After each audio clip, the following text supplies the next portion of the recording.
Voy a compartir pantalla del material de trabajo.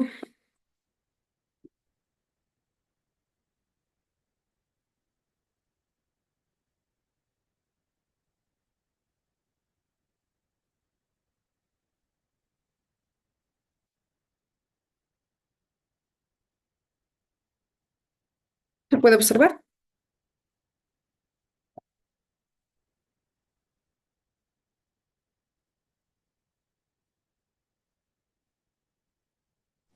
Sí, Miss.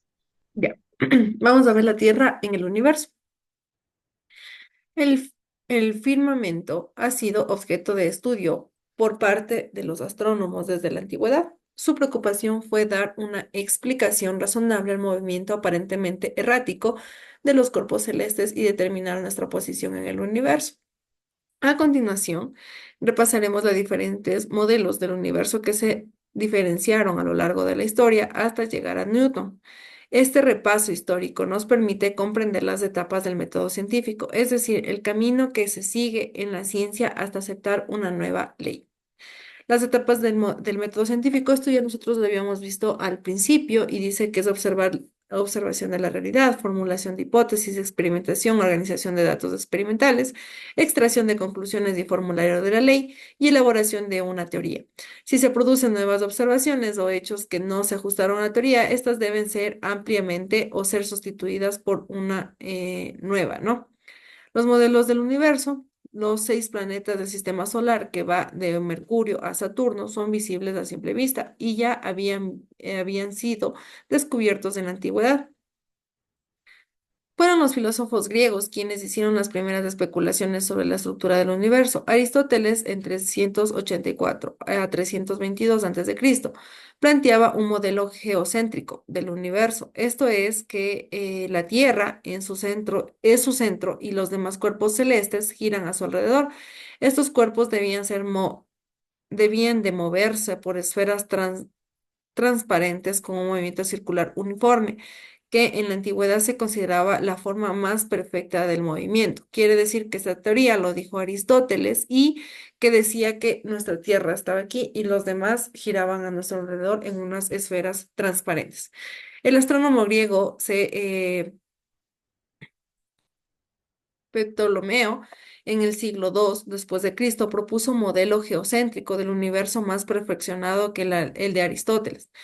El modelo ptolemaico consideraba que la Tierra era el centro del universo, lo mismo que parecido a lo que decía Aristóteles, pero con la diferencia de que decía que era el centro del universo y que la Luna, el Sol y los planetas giraban en órbitas circulares o epiciclos alrededor de uno de los que a su vez giraban alrededor de la Tierra durante 14 siglos hasta Copérnico. Los astrónomos acertaron la teoría tolemaicas, ¿no? Tenemos una imagen de lo que más o menos era la teoría, ¿no? Aquí tenemos la Tierra y alrededor de ellos está lo que es Mercurio, la Luna, Venus, Sol, Saturno, Marte y Júpiter, ¿no? Decía que rodeaba de esta manera, a diferencia de lo que decía Aristóteles, que Aristóteles decía que tenían unas esferas transparentes los planetas. El astrónomo polaco Copérnico 1473 y 1543 inició una revolución en la astronomía en su teoría heliocéntrica, perdón. Este astrónomo, este astrónomo propuso un modelo en el cual la Tierra giraba alrededor del Sol, como los demás planetas, y la Luna daba vueltas alrededor de la Tierra mientras ésta estaba en movimiento. Copérnico todavía creía que los movimientos de los cuerpos del sistema solar eran circulares y conservó la idea de los epicentros y epiciclos superpuestos a las órbitas descritas por los planetas alrededor del Sol. ¿Ya? Se puede decir que esta es el dibujito de lo que más o menos nos dice este tipo de teoría. Ahora, de los filósofos griegos, el único que se ideó un modelo heliocéntrico es el que era la Tierra la que giraba alrededor del Sol. Fue Aristarco de Samos, hacia el año 208-80 a.C. Esta teoría no tuvo muchos seguidores, pues era común considerar la Tierra como el lugar más importante en el centro del universo. Es decir, no muchas personas le pusieron atención porque habían otros tipos de teorías que decían que el Sol era el centro del universo, porque se supone que es lo más importante. Entonces, esta teoría que lo dijo este científico no fue muy acertada o aceptada, más bien dicho, para las personas que vivían en ese entonces. El físico italiano Galileo Galilei en 1564 y 1642 construyó un telescopio hacia el año 1610 e hizo lo que nadie había hecho antes, enfocar con su telescopio el firmamento. Él fue el primero en darse cuenta de la verdadera magnitud del universo.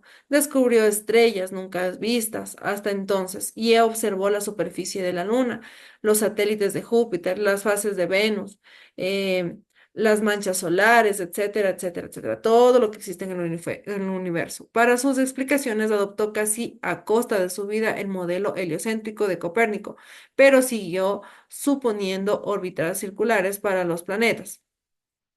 Ya, ¿qué quiere decir? Que él fue la primera persona que puso su telescopio de una manera que vio todo lo grande que es el universo y observó estrellas y todo lo que existía en tal. El primer telescopio de Galileo se conserva en el Museo Florencia.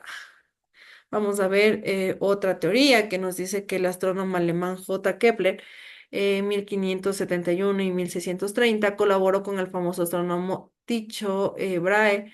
Duró durante los últimos años de vida de este último. Brahe le legó un completísimo catálogo estelar con anotaciones de los movimientos de los planetas, sobre todo de Marte. A partir del estudio de estos datos y de sus propias observaciones, Kepler se dio cuenta de que las teorías de Brahe no encajaban con una supuesta órbita circular, que es lo que nos decían anteriormente, aunque sí con un modelo heliocéntrico. Sus estudios le llevaron a la conclusión de que todos los planetas describen órbitas elípticas y, siguiendo el modelo heliocéntrico de Copérnico, enunció sus tres leyes sobre el movimiento de los planetas. ¿Cuáles son estas tres leyes? Es decir, esta teoría nos daba de que más o menos los planetas giraban alrededor del Sol, pero tenían un movimiento heliocéntrico, es decir, un movimiento, se puede decir, ¿han visto las turbinas, se puede decir, o las velas que existen en los molinos de viento? Ya, más o menos así era caracterizado el movimiento de estos planetas, ¿ya? Que se movían de esa manera. Era lo que él trataba de decir, es decir, Kepler era el que trataba de investigar un poquito más. Con las notaciones que les dio Brahe, Brahe decía en cambio que este movimiento era así, ¿no? Como más o menos las velas que existen en esto de los molinos, algo así era el movimiento que él trataba de explicar que era, ¿no? Era como un movimiento heliocéntrico de lo que decía anteriormente Copérnico, pero con la diferencia de que era alrededor del Sol y de este movimiento diferente, este tipo de movimiento diferente. Las tres leyes que él dijo fue que todos los planetas describen órbitas elípticas con el Sol situado en uno de sus focos. La segunda es que la recta que une un planeta con el Sol barre áreas iguales que tiempos iguales, por eso eran elípticas. Y el tercero es que el cuadrado del periodo del movimiento de un planeta es directamente proporcional al cubo de la distancia media del planeta al Sol. Es decir, más o menos tenemos una pequeña fórmula para para esta ley, que es la que podemos observar aquí, ya que nos dice que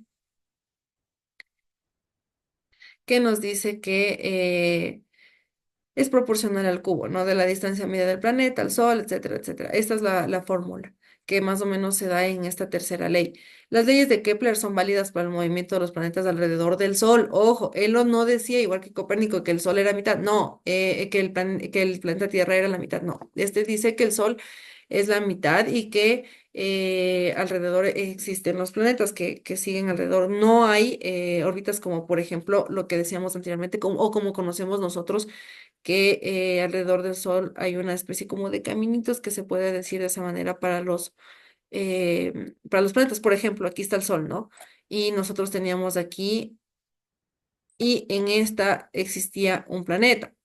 Ya tenemos otra aquí y aquí existe otro planeta, etcétera, etcétera. No, él lo que decía es parecido a esto, ya, que se movían de forma elíptica, ¿ya? Entonces, a eso se refiere esta pequeña teoría. Ahora, como dice, las leyes de lo que viene a ser de Kepler son válidas solo para los movimientos de planetas alrededor del Sol y para el movimiento de satélites alrededor de un planeta. ¿Ya? Son válidas para eso.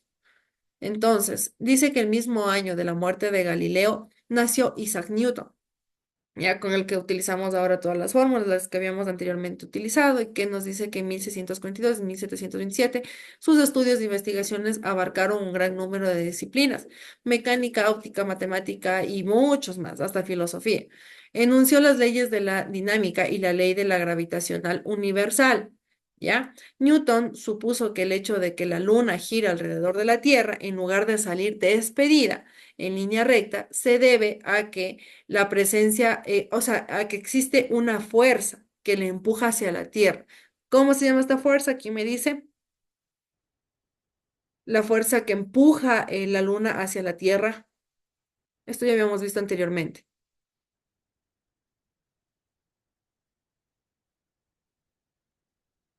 ¿no? De gravedad, no, mis. La gravedad, y la hace describir una circunferencia o conectar físicamente a la Tierra y a la Luna. Newton demostró que la misma fuerza que hace caer un objeto sobre la Tierra mantiene a la Luna en su órbita.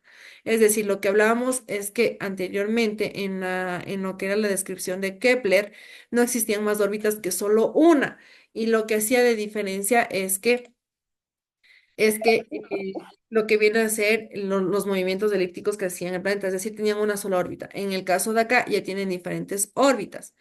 Entonces dice que llamó a esta fuerza gravedad y supuso que actuaba a distancia, pues no hay nada que conecte físicamente a la Tierra y la Luna. Newton demostró que la misma fuerza que hace caer un objeto sobre la Tierra mantiene la Luna en su órbita.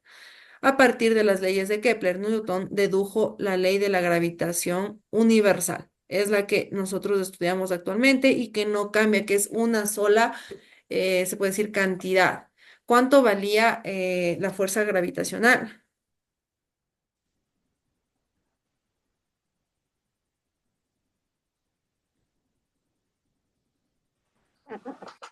O mejor dicho, ¿cuánto vale la gravedad para que me entiendan? Que yo les decía que no cambia, vale 9,8 metros por segundo la menos 2. Eso es lo que vale y siempre va a valer lo mismo. Esa es la fuerza de gravitación o se puede decir la gravedad, que se les da, por ejemplo, si yo les doy un problema y les dice que ya tienen ahí la gravedad. ¿Ustedes qué van a poner que vale la gravedad? 9,8 metros por segundo a la menos 2. Entonces, eso es lo que vale la gravedad. Eso no va a cambiar. Entonces, así les diga o no, eh, por ejemplo, en el problema, si yo le digo que el planeta de Marte a cuántos kilómetros está de la Tierra y tienen que calcular, yo qué sé, la distancia, ustedes de ley tienen que poner la gravedad. ¿Listo? Así yo en el problema les diga, y tiene una gravedad de tal o no tiene la gravedad. Por ejemplo, hay problemas que no les ponen la gravedad, pero ustedes ya suponen porque les están hablando de planetas. Y si es que yo les pongo, también vale. Las dos va a valer siempre los 9,8 metros por segundo a la menos 2. Eso siempre va a valer la gravedad. Ojo con eso. Entonces, esto vienen a ser lo que son algunas teorías de lo que nosotros sabíamos cómo más o menos era la Tierra y el universo. Entonces, los modelos del universo son esos. Ojo con eso, tenemos diferentes modelos de universos, porque nosotros les decimos teorías, porque no son totalmente acertadas la mayoría, pero la que ahora en la actualidad nosotros creemos es la que dice que el Sol es la mitad de todo el universo, de toda nuestra Vía Láctea, y lo que viene alrededor son los planetas con órbitas y la fuerza gravitacional, que es lo que les atrae la Luna, nuestros satélites, que es en este cambio, en este caso la Luna, atrae a la Tierra. Eso es con respecto al día de hoy. ¿Tienen alguna pregunta, alguna duda? No, mis. Ya, el cuestionario, recuérdenme, el cuestionario ya los había hecho con ustedes. Yo no estuve en clase, Ya, no, y ya lo realizaron. lo estoy realizando. Listo. En todo caso, el día de mañana también me toca con ustedes, me parece cierto.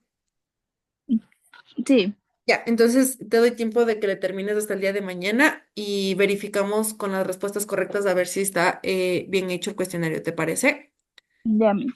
Ya, listo. Entonces nos vemos el día de mañana. No se olviden de subir las actividades y las tareas en la plataforma, ya están subidas y cualquier situación me la hacen saber, ¿ya? Nos vemos el día de mañana. Chao.